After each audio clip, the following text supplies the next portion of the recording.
সাপ্তাহিক ছুটির দিনের বাজারের খবর একটু জানতে চাই। আমাদের সহকর্মী যুক্ত হচ্ছেন কুষ্টিয়া থেকে জহুরুল ইসলাম। জহুরুল, নিশ্চয়ই শুনতে পাচ্ছেন।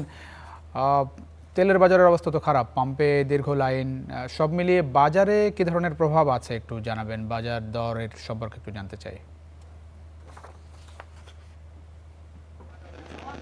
জি, আপনাকে ধন্যবাদ। আপনি যেমনটি বলছিলেন, তেলের বাজার যে অস্থির, সেই অস্থিরতার আঁচ কিন্তু সবজি বাজারেও লেগেছে কুষ্টিয়ায়। আমি এই মুহূর্তে আছি কুষ্টিয়া যে সব থেকে বড় খুচরা এবং পাইকারি সবজির বাজার, সেই পৌর বাজারে রয়েছি আমি এই মুহূর্তে। আমি একটু জানিয়ে রাখি আজকের এখানকার বাজার দর সম্পর্কে।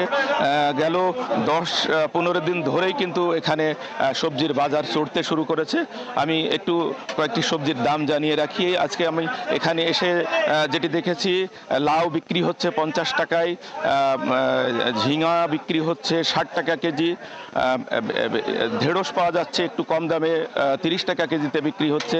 এছাড়া বেগুনের কিন্তু একেবারেই বাজারে বলা যায় আকাল। বেগুন যে দু এক জায়গায় আমরা চোখে পড়েছে, দেখেছি সে বেগুন 80 টাকার নিচে পাওয়া যাচ্ছে না। পাশাপাশি পটলের দামটাও কিন্তু চড়া, পটল 80-90 টাকার কেজির কমে কিন্তু এখানে বিক্রি হচ্ছে না। আমরা কথা বলেছি এখানকার পাইকারি এবং খুচরা বিক্রেতাদের সাথে। তারা যেটি বলছেন, এমনিতেই কুষ্টিয়া অঞ্চলে তীব্র গরম এবং তীব্র তাপমাত্রা বিরাজ করছে, এই কারণে সবজির উৎপাদন কিছুটা কমেছে। পাশাপাশি এই যে তেলের সংকট, ডিজেলের সংকট, এই কারণে কিন্তু কৃষকরা কিন্তু সময় মতো খেতে কিন্তু সেচ দিতে পারছে না, যে কারণে কিন্তু সবজির উৎপাদনটা আরও কমে গেছে। কৃষকরা বলছেন যে তেলের প্রাপ্তি যদি নিশ্চিত হয় তাহলে তারা হয়তো এই সবজির উৎপাদনটা একটু বাড়াতে পারবে। তবে আরেকটি বিষয় বলে রাখি, এখানে আমি যে খুচরা বাজারে আছি এর থেকে মাত্র 20 কিলোমিটার দূরেই রয়েছে আমাদের সবজির আরেকটি বড় পাইকারি বাজার বৃত্তিপাড়া।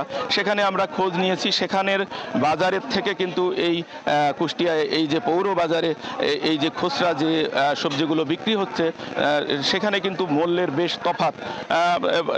সেটা এখানকার যে খুচরা বিক্রেতারা বলছে, তারা বলছে যে এখানে যে মধ্যস্বত্ব ভোগীরা আছে তারা কিন্তু এখান থেকে একটা বড় ধরনের মুনাফা তুলে নিচ্ছে বলেই কিন্তু এই সবজির বাজারে পড়ছে, এবং যে কারণে ক্রেতা সাধারণ কিন্তু এই সবজি কিনতে গিয়ে তারা বেশ হিমশিম খাচ্ছে।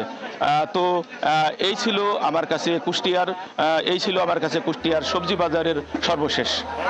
অনেক ধন্যবাদ।